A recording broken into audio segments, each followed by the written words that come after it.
so grateful. You know why? Because I get to do what I love. I get to sit and talk with amazing people. And today on my interview is the fabulous Michael Collier. Whoa, man. You have such a generous spirit. I tell you, you wear so many hats. Comedian, actor, voiceover, author. Motivational speaker. Motivational speaker, yes. And you spoke at one gospel stripper. No, not gospel stripper. Michael is such a dear friend. He said yes. We have a lot of a few years ago, you spoke at one of my back. Conferences, and then we are connected because of family. Malika Blessing is my cousin. And my heart, my dog, my roadie. She's my producer. Yeah, she's all the the things producer. we're doing. You're doing 100-city tour? Yep, that's going to be 100 cities. Then we're going to Broadway, and I'm getting my Tony Award.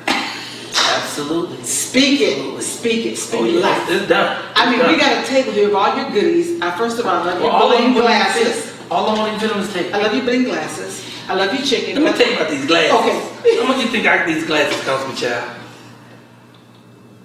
Well, You know, I spent some money. I can tell.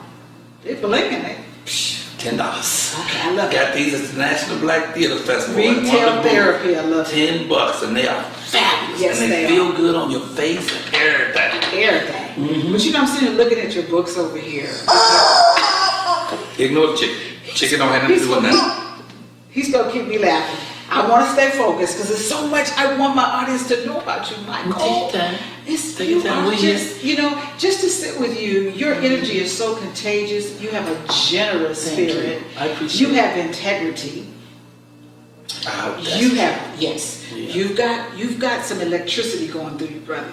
You have multiple streams of creativity. And I love talking to people that are creative. Yeah, me too. You know, that means multiple streams of income, right? Yeah, oh, you gotta have that. You gotta have that. I have a great attorney, Daryl Miller, and he insisted all of his clients have at least 7 streams of income. Because you never know if something's not gonna work, and if it don't, you don't care, because the other 6 are still on full speed ahead. You know? Passive income, go to the mailbox. So I'm always writing books or either performing as a theater or comedy or poetry or motivational speaking or I'm now doing animation and I'm building a new show that's called The Princess and the Frog? Puppetry. Oh yeah, yeah, The Princess and the Frog, and I also do animated voices on the Cleveland Show, and I just am blessed because I get to do what I love to do and people pay me. And if you can do what you love, if you just break even, you way ahead of the game. You're way ahead. Yeah. You know how many people I talk to that hate their job? Hate it. Just hate getting up. And we don't need an alarm clock, do we? Not I need one. I pop up in the morning ready to go. Ready to go? I'm on fire. Let's do this. I just got through doing my friend Earthquake's radio show. It's on Sirius 96 FM. I love it. And it's part of Kevin Hart's company. Yes. And I was explaining to him, you know, I have an excellent day every day. I don't have a bad day. And somebody said, well, everybody have a bad day sometimes. Not me. I don't have any of those because that's not what my life is about. It's not my existence. Exactly. I get up with an attitude of gratitude. It's your mindset. I always say, if I woke up this morning, I'm already winning. You already won. I've already won. You already won right there. Yeah, it's up to me what I do with those hours. Awful lot of people didn't wake up this morning. Okay. Who woke up yesterday had Yes. some plans for this afternoon. We had some plans. Life is a mystery, but let's make the best of it while we're here. And so with this tour that you're on, it's a one-man show. And what I love about you, because I'm a mother, I love how you honor. I've been called a mother a couple of times. That's not true. I love how you honor your mother. My mother is everything. Everything. But all of our mothers are everything. That's why this play is so important. Let me hold up the program and see if you can do a close-up on that. Yeah. Can you see that at all? The play is called Michael Collier's Mama. That's my mama. And if you like your mama, you will love this play. You know, I mean, in a short notice, briefly my life, I play 17 characters. It is a 2-act, one-man play, 55 minutes in the first act, 15-minute intermission, and then 45 minutes in the next act. I go through my life that, you know, people who know me know. Yeah, I've been rich 3 times, but I've been broke 14. So I'm way more comfortable with broke than I am rich. I know how to make hot water cornbread from scratch. I know how to make cornmeal mush. Have you ever had cornmeal mush?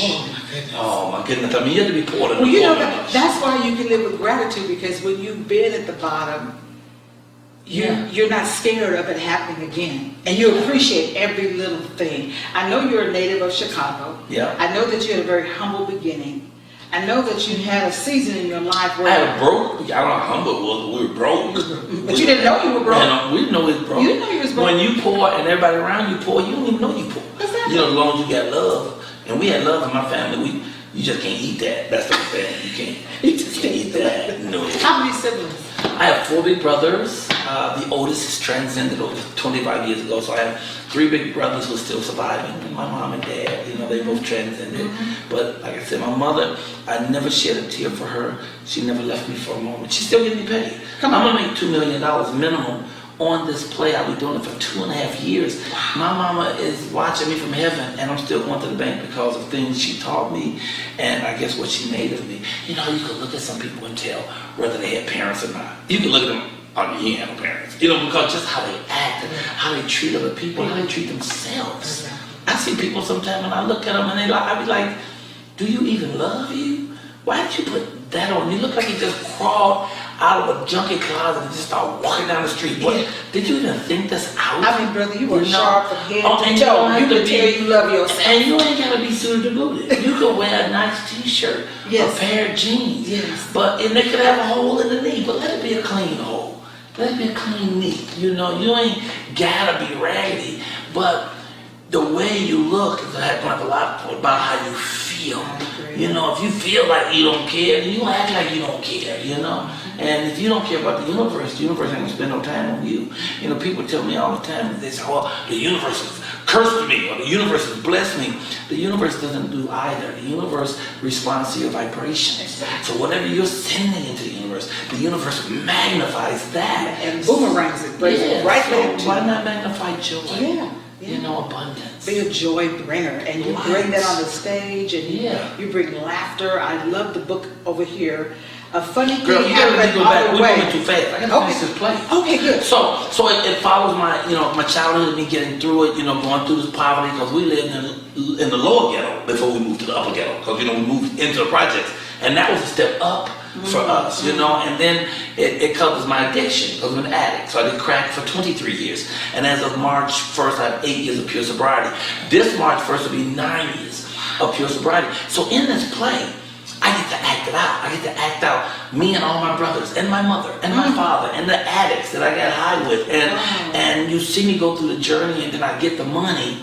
And, you know, Robin Williams said it best, cocaine is God's way of saying you're making too much money, you know? So then, of course, I have the bumpy road because I'm going back and forth and allowing crack to be the important thing in my life. See, because with crack, you start by smoking it, and then after a while, you start smoking you. You know, and I have relatives and friends who still deal with that dance. So this was an important play. So, Michael, when you're doing that and you're reenacting that season of your life, there's no triggers. But not for me. That's good. I'm too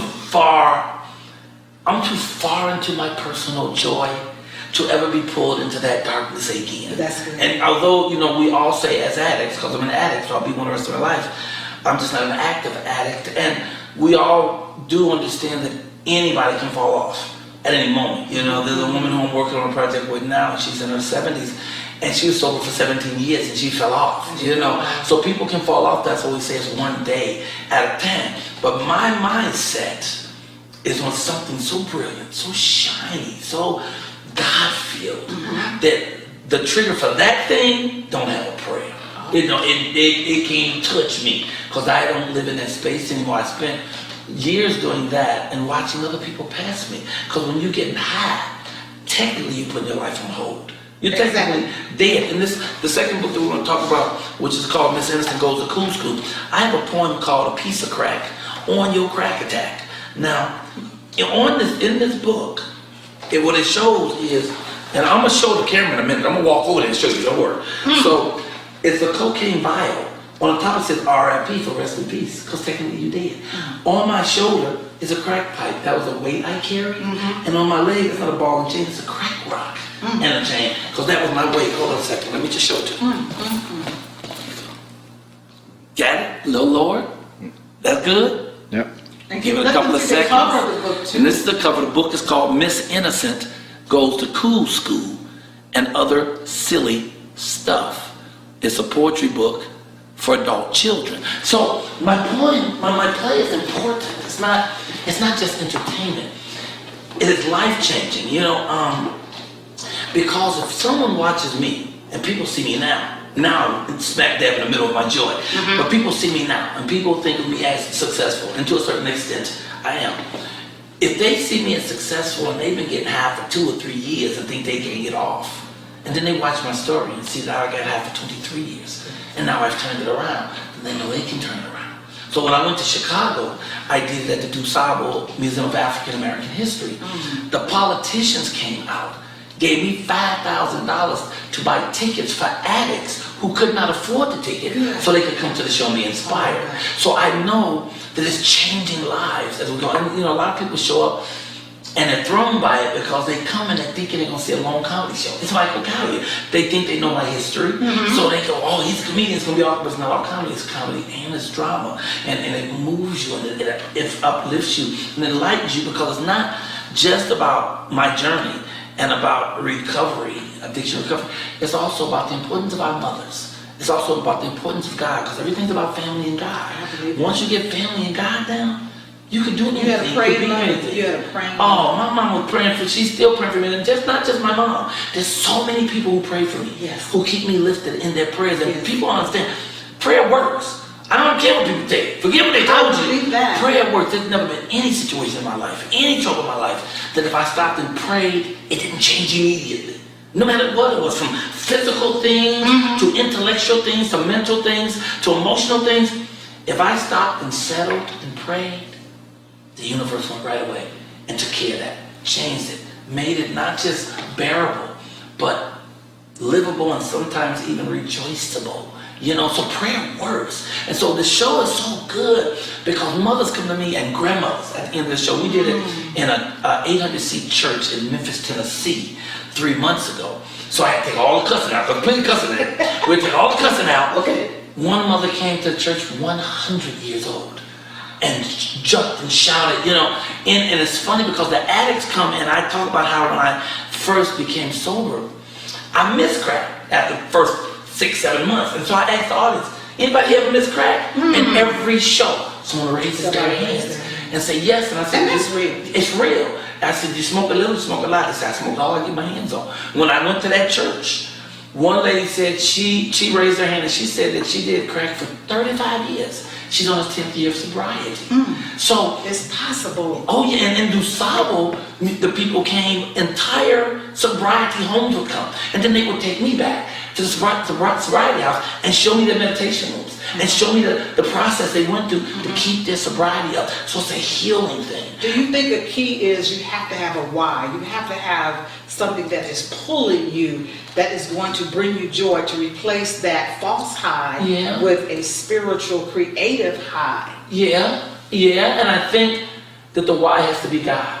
See, no matter what program I've ever been involved with, whether AA, CA, NA, even AAA, they all say you have to have a relationship with your God. It's the God of your choosing, but it's your God. You have to understand that there's something, no matter what you want to name it, they created everything from nothingness, and they did it in the name of love, and that loving, searing force of energy is always there and accessible to you. There's a place within us, in all of us, that's never been hurt. It's never been shocked or frightened or sorry or any of that. That's just pure, calm and love and light. And we can always access that, once again, through prayer, through meditation, through our openness to that spirit. But every program says, you have to have a relationship with God for it to work. And if you don't have a why, any other why, that's a why that everyone can claim. Yes. Yeah. And when you say prayer, I just want to kind of get elementary with this. When I hear the word prayer, I hear people pleading, begging, asking God. When I think of prayer, I think of being still and listening and getting divine guidance. That's interesting. My thing is, I don't believe in begging God because I don't have to ask God for anything, because God already wants me to have everything I want to have. That's why it is upon me to set my intention. That's why I say be careful what you ask for, because the universe is going to give you the tools to have that thing. That's why whatever you concentrate on comes to life. So it's a matter of setting your intention. So when I pray to God, I'm like, hey, oh God, give me this, God. No, my prayer is a prayer of gratitude. That's my prayer fine. is, God, thank you for this. Thank you. Thank you for that. In fact, if we really was clear on how much God loves us, if we really understood it, we'd have a new language, because all we would be saying is thank you. All day long, we'd just be saying thank you, thank you, thank you, thank you, thank you, thank you, thank you. We wouldn't have another thing we could say, because He just pours it on us and pours it on us every day. I tell people, if you're having trouble with life or trouble appreciating how much you have, just stop every day and just write 3 things, maybe 5 things That you're grateful that you have to be grateful for. Absolutely. You'll never run out of things that you're grateful for. You know how many people can't see? You know how many people, you got these fancy phones, they can't even look at the phone and see a picture. People can't talk, can't hear. There's a comedian named David, I can't think of his last name. God, he's gonna kill me if he hears this out and say his last name. But he says he used to be complaining about not having shoes until he saw a man who had no feet. And then he said, dang, he probably got a pair of shoes he don't need. So, but the point is, we don't even realize how blessed we are. When I see a person in a wheelchair, I could be in a wheelchair instead of driving a nice car. Life is so fragile. You know what I'm saying? It can change in a moment. In a moment. So it's about gratitude. I wake up with an attitude of gratitude every morning. I wake up, first thing I do is I say my prayers. Well, I brush my teeth first. I don't like to talk to God with a dirty mouth. But I look at my queen and I'm grateful. If she smiles at me, I'm done. Then I get up and I say my prayers and I set my intention for a wonderful day. And then I'm going to have a wonderful day. No matter what the universe allows to come my way, I'm going to have a wonderful day.